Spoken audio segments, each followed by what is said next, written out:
trigger warning for this video. Not only am I blue, but also we're going to be talking about some sensitive subjects such as animal abuse. If that is something that you are not comfortable with discussing, I understand. Thank you so much for sticking around this long. See you next time. When I was beginning to outline the script for this video, it was really difficult to think of something that was a little more specific than people are getting worse, but frankly that does seem to be the only conclusion I can come to, with any sort of confidence anyway. But let me give some more explanation. In regard to the internet, people are beginning to accept more and more of whatever is worst, because it's easier than trying to combat it, or trying to voice opposition to it. But this fear of confrontation that I'm noticing is turning into absolute complacency, allowing these situations to just escalate and get worse and worse without anybody stepping in to say, hey, maybe not, maybe don't do that. Happy days, my name is Daisy Mays, and welcome to Daisy Chains. This is my series where I share video essays on thoughts that have been rattling around in this thin little skull of mine. I've got this fontanelle up here that just won't seem to get softer. I'm trying to make it softer. I want to be a baby again. I'm almost there. Baby Smurf. Anyway, the gimmick of Daisy Chains is that every single video,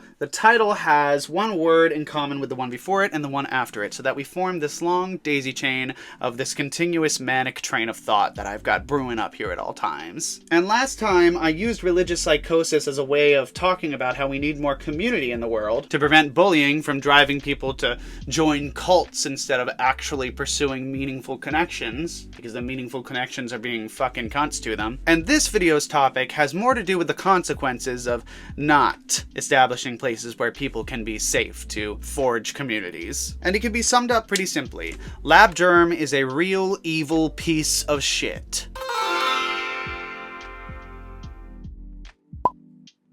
There is no other way I can put it. There is no PC-safed, simple way I can put that. That is the core of the issue. So for those of you who don't know, I'm going to give you a little background. Lab germ is a TikTok account. Already not great. As much as I love TikTok, it does tend to be where all of the Redditors convene whenever that site is under maintenance. And here is where the animal abuse trigger warning I gave at the beginning of the video is going to come into effect, because the only thing Lab germ is known for is torturing animals. Now, specifically the animals that they are known for torturing and labeling as research or educational so that TikTok doesn't take it down. And no matter how many times I report the videos, TikTok doesn't take it down because it's labeled as educational, even though we all with a brain know that that's not the case. Anybody who looks at it for longer than 2 seconds, but TikTok is run by a bunch of dumb fucking idiots. So I expect them to step in and do any of what needs to be done, right? So Lab germ is an account that just practices animal abuse, specifically on the pleco fish. Pleco. Not sure, haven't looked up how to say it. It's not really relevant for this particular argument. Now, for full transparency, Lab germ doesn't actually torture these animals themselves, as they have stated multiple times that they are a student at Cornell University in upstate New York, and I hope that an investigation gets underway to find and expel them, because nobody who is posting this kind of stuff anonymously online should be allowed to participate in higher education. Clearly, something failed them. They shouldn't even be qualifying for it. Now, like I said, Lab germ doesn't actually practice the animal abuse here, but they do take it from the account that is based in China. I don't know the original account. I'm not trying to know the original account. I don't want to see the original account, because apparently the original account, the original website where freaky fetish people post these fucking animal abuse videos, also involves them using these torturous practices on animals like cats as well. And now, for that further trigger warning, I will now describe some of the things that Lab germ has demonstrated in these videos, such as cutting two animals in half and sewing them together, creating a plecofish human centipede, forcing a plecofish to give live birth, yes, they give live birth, and then killing it, chopping it into bits, and feeding those bits to the babies. These are all objectively horrible things for me to have to describe, let alone to have seen. And I did see them. And I'm very obviously and visibly upset about it. And the voiceovers and comments and descriptions that Lab germ includes in these videos is borderline gleeful. They love this, even if they're not the one doing it, but like, something tells me they might just not be filming it when they do it. And worst of all is that in every comment section concerning Lab germ, you can always find a meme of that max sensitivity thing.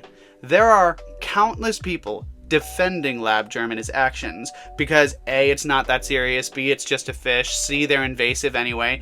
By the way, these people in China who have been acquiring them have been getting them from pet stores. So I'm really not that sure what about that is invasive. Now granted, that might just be a rumor, but I'm pretty sure it was proven. And either way, it doesn't excuse this. And while I do genuinely hope that lab germ crashes his car into a tree, totaling it and rendering him completely paralyzed, or better yet dead, and I won't mince my words, I wish the worst for them, this video is more so about the people in the comments defending him, because I'm noticing a disturbing pattern. People are becoming more okay with this kind of stuff.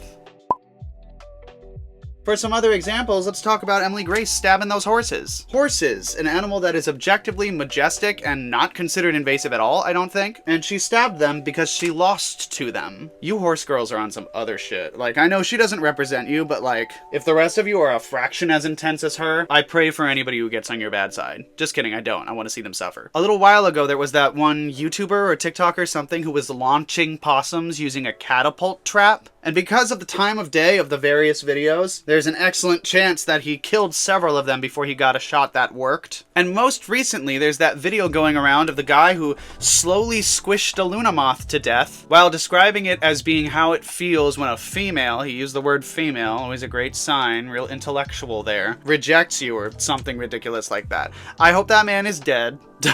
I'm not gonna mince my words anymore. I do not want to share the earth with people like this. I do not, and I don't think any of us should have to. It's a little ridiculous at this point, don't you think? Never before in my bones have I craved such violence as I have when watching these videos over the last couple of years. One of my coworkers at my job actually showed me a video of them cutting the head off of a live snake. That person's a mess in general, and I've told them this to their face. I'm sure when I go missing, that might be why. But my point is that there continue to be more and more examples of this kind of behavior, and people are getting more and more complacent. Slower and slower to condemn it. All because it's a bug, or it's invasive, or whatever. And I'm sorry if I sound a little bit emotional about this, but no, I'm not sorry. I hate this. I despise this. This is reprehensible behavior. Sorry for using an SAT word, but like, damn. This leads me to the main problem, because this is just straight up sociopathic behavior. It always starts with insects, and then small animals, and then people. Now there's a perfectly good chance that these people will never elevate to actual people, but we should be concerned anyway. This isn't normal behavior. And the people defending it, I guarantee if the Hunger Games were announced and confirmed tomorrow, and all attempts to stop them failed, these would be the people in line to watch and gamble on it. I mean, like, these people defending, I really think their hard drives need to be checked. Stat. Like, I already know what we're gonna find on LabGerm's hard drive, and God, I hope they find it soon. But the people defending him, like, girl, they're on Vinted looking at those ads that have been going around. Have you guys been seeing that? And I know I sound very peace and love and hippie-core about this, but like, maybe the beatniks were right. I mean, the only reason you think hippies are beatniks is because there was such a strong attempt by the government to label them as such, to discredit and invalidate their claims, when realistically, what were the hippies preaching? Make weed legal, peace and love, leave people alone, no more wars.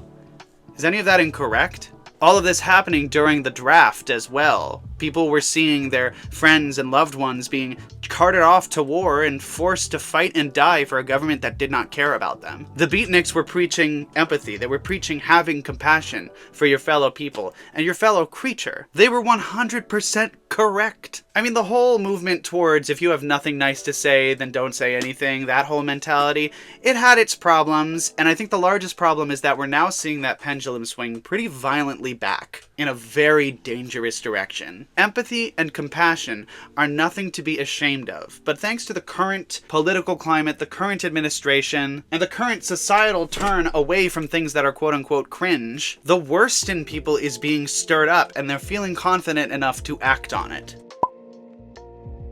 My whole point here comes back to this cringe discussion. Everybody is so terrified of being cringe that they will actively be genuinely evil as long as it's funny, as long as it gets them likes, as long as it gets them views. They'll do all of that before ever attempting to say something genuine or sincere, to have a real human emotion, to communicate their real internal world on the fear of it being embarrassing. Empathy is not cringe. Compassion is not cringe. Cringe is not real. Cringe isn't real. What is real is that your ability to care for others, not just animals, not just bugs, but other people, is slowly being eroded away by this psychotic desire to be relatable or edgy or popular or whatever. It is some sad middle school shit. And I know sad middle school shit. Take a look at this mug. So let me be 100% as clear as I can possibly be in direct English words. You are not edgy or cool by commenting those things, by supporting these things, by thinking lab germ is funny. You are a fucking cunt. Get a goddamn personality. And then you don't have to do whack shit like this. If more people practiced empathy, genuinely and truly, and were free to explore different kinds of people that they might want to be, without fear of repercussion, man, it's always men, like what the fuck, it's always men, like fuck the patriarchy, what's good, it's like it's always men. I know it's not all men, but it's men, it's mostly men, it's just men. Like what's good, not you. Then they wouldn't seek such extremes. Stop refusing to learn lessons the rest of us learned in preschool. You are not that stupid. And you are not that incapable. And I'm not brilliant for having figured out how to exercise a little compassion. I am simply here. And my name is Daisy Mays, and I am wishing you all some very happy days.